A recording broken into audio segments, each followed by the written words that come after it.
to my review of JoJo's Bizarre Adventure Stardust Crusaders episode 45, part 1 of Dio's World. There was a lot of hype going into this episode, and it delivered. So, the episode begins with the confrontation between Polnareff and Dio.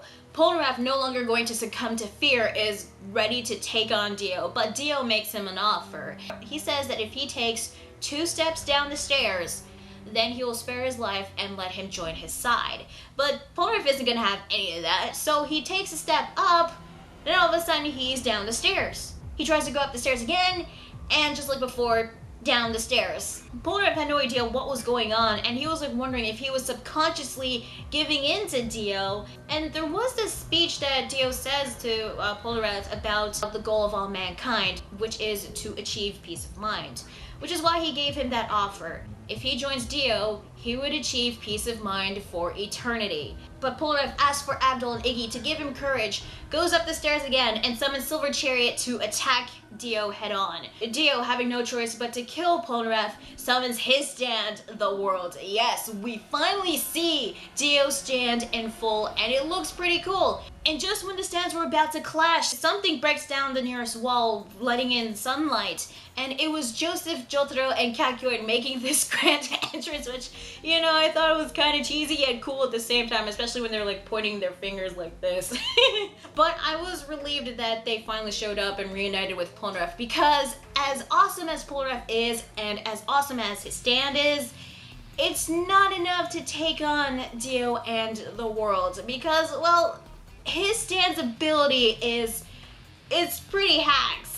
I'm not gonna spoil it for the anime-only watchers, but I already know about it because, well, not only the video game, but also because it became a meme. But I will say this, once his stand's ability is revealed, go back to this scene, watch it again, you will laugh, because if you think about it, it's pretty funny. So Dio retreats back into the darkness, and before they went after him, Polnareff had to tell Joseph, Jotaro, and Kakyoin about what he encountered. Now, he has no idea what the World did, but he knows that it's not something simple as hypnosis and super speed. Now, let's say that I don't know the ability of the World. I would have guessed that it was some sort of teleportation technique, but if it's not that, then I would assume that it's some sort of dimension manipulation technique. Like, since Dio's stand is called the World, then the World might have the ability to manipulate the entire area within his range. But I can assure you, we will know the ability of the World soon. Also, Polnareff had to tell them about what happened with Abdul and Iggy, and as sad as it was, Kakyoin had to point out to them that the sun was setting and they got no time left to mourn. They have to hurry to kill Dio. Kakyoin pulls out this bag where they stuffed Nukasaku inside, and his entire purpose, the reason why he exists, is just so that he can lead them to Dio and for him to die later. That's his whole freaking purpose. I mean, I did feel bad for him when he was bullied by the rest of Dio's minions, but at the end of the day, he was fodder, so yeah. So once they got into Dio's room, there was a coffin in the middle of it, and they were going to open the coffin, let in some sunlight, and attack him once he emerges from the coffin, which, as good as a plan as it is, it's so obvious that Dio is not in there, you know? I mean, Dio's not a dumbass. They do have a moment with their inner thoughts. Joseph saying that him and Jotaro having the Joestar bloodline would eventually have someone to defeat, and that is Dio. Kakyoin's thoughts were about him not having any regrets, and Polnareff's thoughts were about him joining the side of the light and Dio being the side of darkness. Well, in the subtitles it was white and black, but to me, light and darkness sounds a bit better, but I'm okay with white and black. So Nukasaku proceeds to open the coffin, all the while saying that he hasn't betrayed Dio and he was just leading them to him so that he can kill them, which is bullshit, because the reason why he's just going along with this so that he doesn't die. So once he opens the coffin, there was someone in there, and it was Nukasaku. Yeah, Nukasaku, who opened the coffin, was inside the coffin, and he was cut into pieces. So is he dead or not? I really have no idea, but we don't see him ever again, so I'm assuming that he is dead. Before the group can figure out what the hell just happened, they sense this massive killer intent heading towards them, so they had no choice but to like escape from the tower by jumping out the window. Although Polnareff was like staying back for some reason, but Joseph had to use Hermit Purple to pull him through the window. They were talking about like what they just felt and what just happened, and they did use their stands to grab onto the nearest ledge. Although I found it funny that they were having part of this conversation while they were falling from the tower. Unfortunately, the sun has set and it is now nighttime, so they lost their sun advantage, and that's the only advantage they had. So Joseph wanted them to like wait for an opportunity to investigate Dio's stand in the world and figure out its ability. So they weren't going to confront Dio right away. But Polnareff doesn't want to run away, especially after what happened with Abdul and Iggy, and he goes off on his own to find Dio and kill him.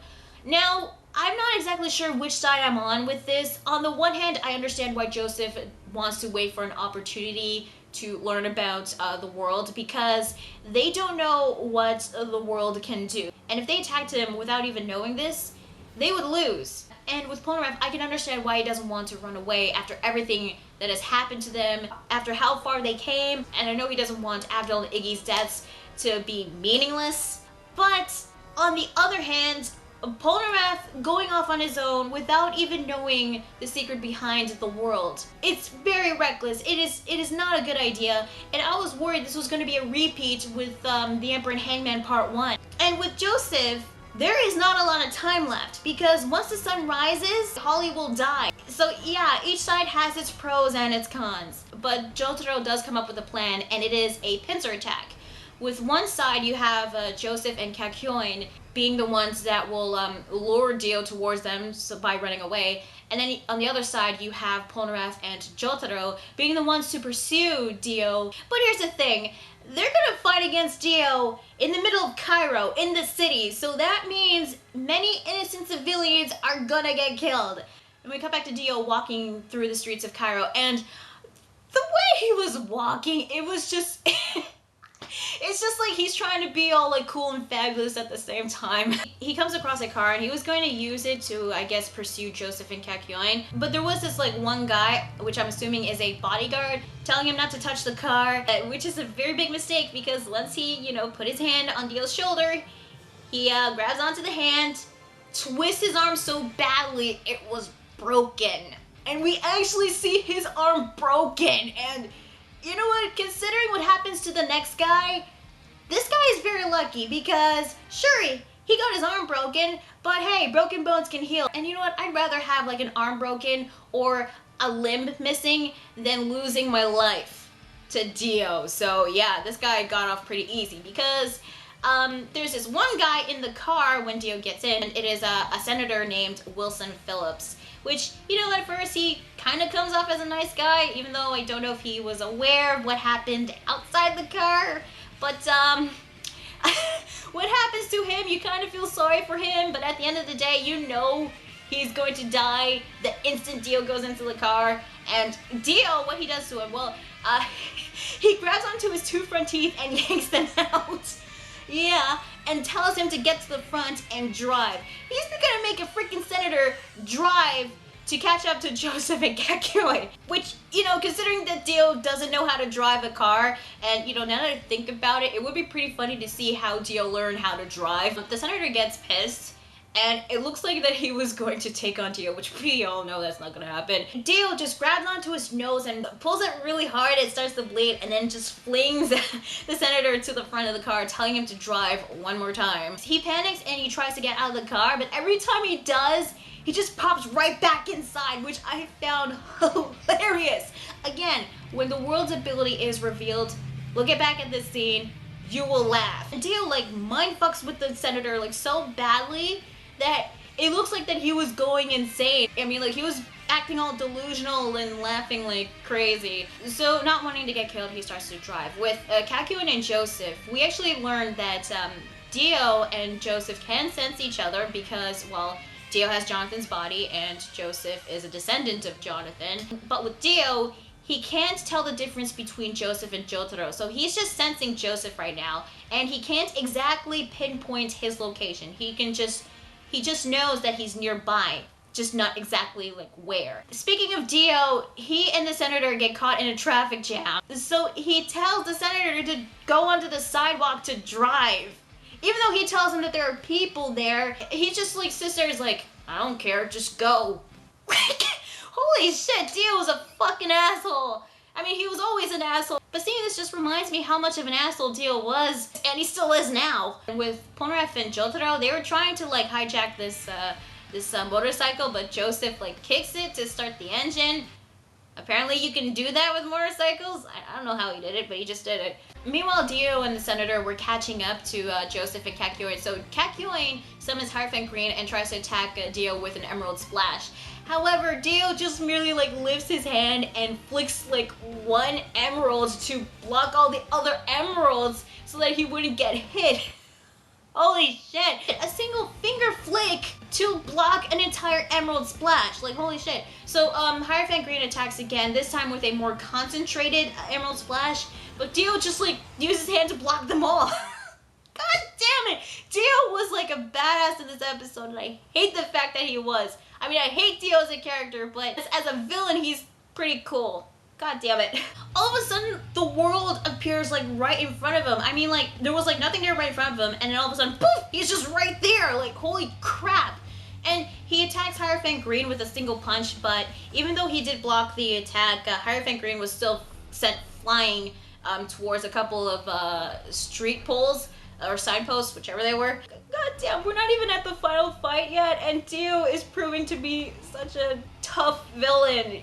Holy shit. So Kakyoin does get hurt, and he was frustrated because he doesn't want to lose again. But he did figure out two things about the world. It's a short distance power type stand, just like with Star Platinum. So I guess they're going to be similar in not only strength, but in range. Not only that, but there is a certain range for the world stand ability to work, and they were far away from its range, which I believe was supposed to be like 10 meters or something. So it would seem that Joseph and Kakyoin would have the advantage because their stands are long distance stands, and the world doesn't have any like projectile attacks. It can only attack with its fists. So in conclusion, the world is a similar stand type to Star Platinum in terms of its range, strength, and maybe even its speed. But something strange went off. The car behind them that Dio was in just stopped, and then something was like sent flying towards them, and it was the freaking senator.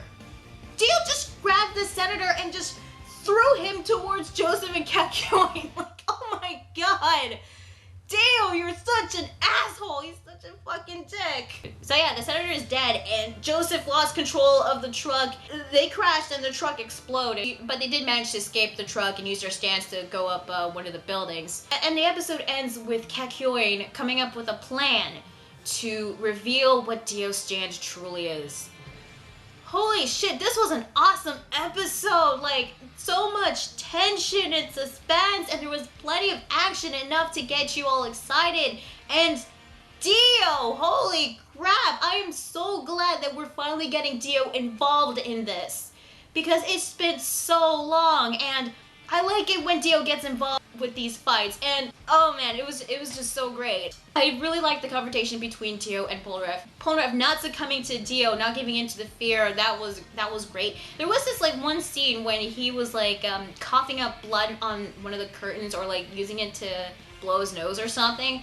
I don't know like why he did that, but I think it's like his own way of saying fuck you to Dio. And speaking of Dio, like what was up with him licking his lips like that? That was kind of creepy. Their plan to attack Dio, it is smart, but on the other hand, I am worried because I mean, first time they split up, when they got into the mansion, Abdul Negi died, so who knows how many more people we're going to lose, you know?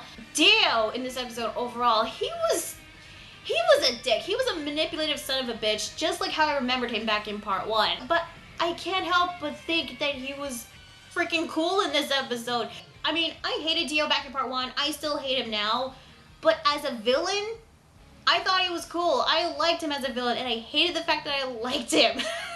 I hated it. I mean, seriously, like, all this time when he was, like, in the car, he barely moved. When the senator was pissed, he was just doing this, just sitting in the car, not giving a damn. And the way he blocked those emerald splashes, it's just, like, either, like, a finger or, like, with his hands. Like, goddamn. I think what's gonna be really cool is that he's going to be, like, one of the few stand users that's actually going to fight himself. Like, he's actually gonna throw some punches, which...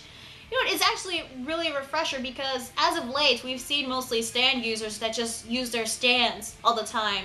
They don't usually, like, fight along with their stands, but I feel like that's what's going to happen with Dio and with Jotaro when we get to the final fight. And I had a fangirl moment when not only the world appeared, but also when Dio said, "Buddha, Buddha, Buddha, Buddha, Buddha." I was just like, yes, he said it! However, there were some parts that did bug me in this episode, and one of them was Nukasaku. I get that his, like, whole purpose was just to lead them to Dio, and it was obvious that Dio was gonna kill him because he's a traitor. You can't really get attached with the guy, but I know some people like Nukasaku for some reason, but if you like him, that's fine. But I don't know how he supposed to, like, die when he was, like, cut into pieces. At least I think he died. Well, it was censored, but it was a lot more bloody in the manga. Another thing that did bug me, well, not a lot, but it just felt kind of strange to me, is that Senator Wilson Phillips, like, in his thoughts, technically told us, the watchers, his backstory. I don't get why we need his backstory because we know he's gonna die the instant Dio, like, went into the car. And another thing that did bug me is this one scene in the car chase when the senator was supposed to, like, drive on the sidewalk, and he does get on the sidewalk and, you know, he floors it.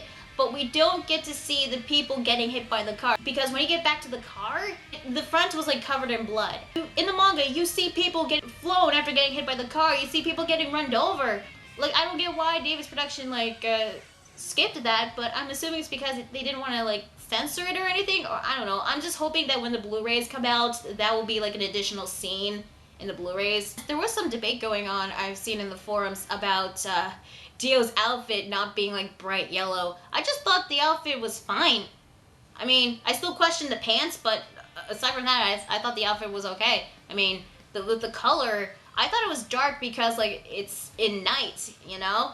And another scene that I really did like in the episode was Hierophant Green trying to attack Dio. I thought that was really great. And the world just popping out of nowhere, like, right in front of Hierophant Green attacking him. That was really cool. So overall, this was a really good episode, and this is just part 1 of Dio's The World. I can't wait to see the next parts. And considering how long this arc is, it is about 18 chapters total. I thought it was 15, but I was wrong. It was actually 18. And considering the pacing, they managed to cover, like, 5 chapters, so we got about, like, 10 to 11 chapters left, and then you have the final chapter to conclude everything. So yeah, I'm wondering, like, if the pacing is gonna be like this. I mean, I don't want the pacing to be too fast, but I also don't want it to be too slow. But so far, the pacing has been alright so far. Animation and artwork, for the most part, it has been really good, but I feel like that the episode itself will look even better when the Blu-rays come out. But for the most part, the animation that they use have been good so far. Although I did like Dio's stance that he takes when he was, like, outside on top of his mansion. I thought that was pretty cool. The music, once again, has been pretty good. I especially liked how it raised the tension and suspense in some of the scenes. And I really did like the sound effect that was used when the world, like, popped out of nowhere, like, right in front of Hierophant Green. And when the senator, like, tried to get out of the car but came back in. I don't know why, but the sound effect actually made the scene a lot more funny and cool at the same time. Voice acting, once again, has been pretty good. I especially liked hearing Takahito Koyasu again as Dio in full this time in an entire goddamn episode. I don't know who voiced Senator Wilson Phillips, but I think he did a pretty good job of voicing him. So yeah, overall, this was a really good episode. This was a great one. Next week's episode, part 2, well, Kakyoin did say that he came up with a plan to figure out the world, its ability. So I'm guessing we're going to see that plan come into fruition next week. And if we're lucky, next week we might get to see Dio's stand ability. Zaweldo! Oh my god, I can't freaking wait. Although I'm very hesitant on what this plan is, and I know this might mean that Kakyoin is going to get involved some way. I'm worried about him because I don't know what is going to happen next week. I mean, the preview from this week's episode was spoilery, but keep in mind, I did not watch the preview to next week's episode because I didn't want to get spoiled on what's to come, but I am nervous for next week, but I am freaking excited for it. So tell me guys, what did you think of this week's episode of Stardust Crusaders? Did you like it? Did you hate it? What did you think of Dio so far in this episode? And of course, the world. I mean, I thought it was awesome. And I can't wait to see more. I mean, we're not even at the final fight yet. Holy shit. Okay, let me know in the comments below. Be sure to like the video if you like it and subscribe to more videos. And be sure to check out my Facebook fan page and Google+. So yeah, that is JoJo's Bizarre Adventure Stardust Crusaders episode 45. I'm going to Spot 27, and I'll see you guys later. Bye.